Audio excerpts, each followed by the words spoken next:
For over a century, the aircraft carrier has stood as the queen of the seas, a symbol of national power and technological achievement, representing the pinnacle of maritime engineering and military strategy.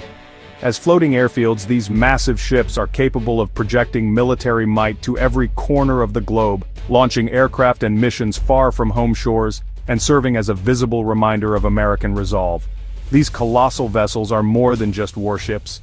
They are mobile command centers, hosting up to 90 aircraft and thousands of crew members. On board, they operate as self-contained cities at sea, complete with everything from medical facilities to advanced communications and logistics hubs. Since World War II, the U.S. Navy has built its global strategy around the Carrier Strike Group, a powerful formation able to respond to crises, deter adversaries, and provide humanitarian aid anywhere on Earth at a moment's notice. The carrier's dominance has shaped not only naval warfare but also the U.S. military-industrial complex itself, with billions invested in shipyards, sprawling supply chains, and a highly specialized workforce dedicated to building and maintaining these giants. Generations of naval officers and sailors have built their careers around carrier operations, making the aircraft carrier not just a weapon, but a central pillar of Navy culture and a symbol of American naval supremacy. But the world is changing fast, and the seas are no longer the uncontested domain they once were. New technologies from advanced missile systems to unmanned drones, and the rise of global powers like China and Russia, are challenging the carrier's once unassailable status. Advanced weapon systems, such as hypersonic missiles and long-range anti-ship weapons, now threaten these floating fortresses, sparking fierce debate within the Pentagon and among military strategists about the future of naval warfare. Is the age of the aircraft carrier coming to an end, as new threats and shifting priorities force the Navy to rethink its approach? And if so, what revolutionary technologies or new strategies will take its place in the decades to come? This question is now at the heart of a high-stakes strategic battle for the Navy's future, as leaders weigh tradition against innovation and risk against reward. The answer will shape not just the Navy, but the very nature of American power projection and influence on the world stage for generations to come. The stakes have never been higher, and the decisions made today will echo across the oceans for decades.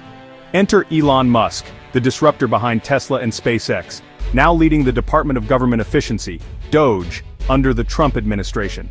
Musk's mission cut waste, modernize federal operations, and challenge the Pentagon's biggest budgets, especially the Navy's. He questions the cost-effectiveness of multi-billion-dollar programs like the Ford-class carriers, pushing for rapid innovation and commercial tech in defense.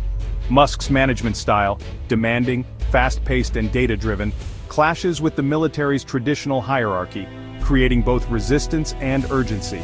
Supporters see him as a force for change. Critics call him an outsider who doesn't grasp national security's complexities. Regardless, Musk has forced the Navy to confront tough questions about its future. At the core of Musk's vision is a radical shift, a complete reimagining of naval warfare. Instead of relying on expensive manned jets and massive aircraft carriers, Musk proposes a future where swarms of autonomous drones dominate the seas and skies. These drones, operating in coordinated formations, could patrol vast stretches of ocean, respond to threats instantly, and adapt to changing battle conditions without risking human lives. He argues that thousands of cheap, expendable drones, coordinated by advanced artificial intelligence, can overwhelm even the most sophisticated enemy defenses. This approach would render the old model of warfare, with its reliance on a few high-value assets, increasingly obsolete and vulnerable to disruption. Why risk a $13 billion ship and the lives of 5,000 crew members to launch a handful of jets, when distributed drone swarms could achieve the same objectives, faster, cheaper, and with far less risk? The economics and logic of warfare are being rewritten. This vision aligns with Pentagon initiatives like Replicator, which aim to rapidly scale up autonomous systems. But Musk's sense of urgency and public advocacy have supercharged the debate, pushing military leaders to confront these changes sooner than many expected. The implications are profound: a Navy built on smaller, more numerous and more agile platforms. Aviators may soon find themselves commanding entire squadrons of drones from remote operations centers, orchestrating complex missions without ever leaving the ground or the ship. For the tradition-bound Navy, this is nothing short of revolutionary, and deeply unsettling. The culture, training, and identity of naval aviators are all being challenged by this technological wave. the iconic Top Gun era, defined by daring pilots and dogfights, could soon give way to an algorithm-driven future where software and sensors decide the outcome of battles. The debate is no longer theoretical, it's shaping real decisions, budgets, and the very structure of the Navy itself. Leaders must weigh tradition against innovation, and the stakes could not be higher. The Navy now stands at a historic crossroads, caught between the weight of its legacy and the promise and peril of radical disruption. The carrier debate is driven by China's rapid military rise and its anti-access, area denial strategy. Over the past decade, China has transformed its military capabilities, investing heavily in advanced missile technology and naval power.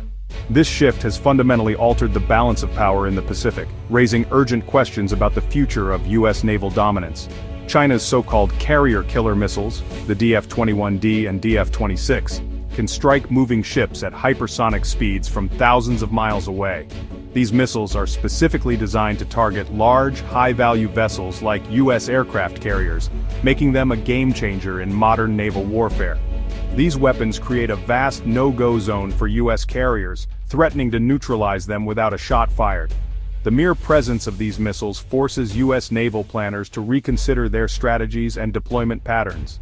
To stay safe, carriers must operate far from their targets, undermining their core purpose of power projection. The further they are pushed from the action, the less effective they become as tools of deterrence and rapid response.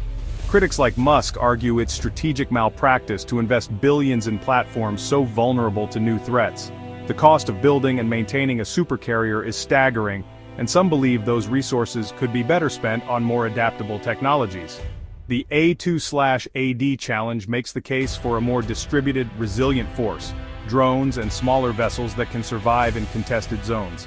These new platforms offer flexibility, lower risk, and the ability to operate where traditional carriers cannot. The era of the invulnerable supercarrier is over. The image of the carrier as an unstoppable force is being replaced by a new reality, one where agility and innovation matter more than sheer size. The Dragon's reach is forcing the Eagle to rethink how it flies. As China extends its influence, the U.S. must adapt its strategies to maintain a credible presence in the region.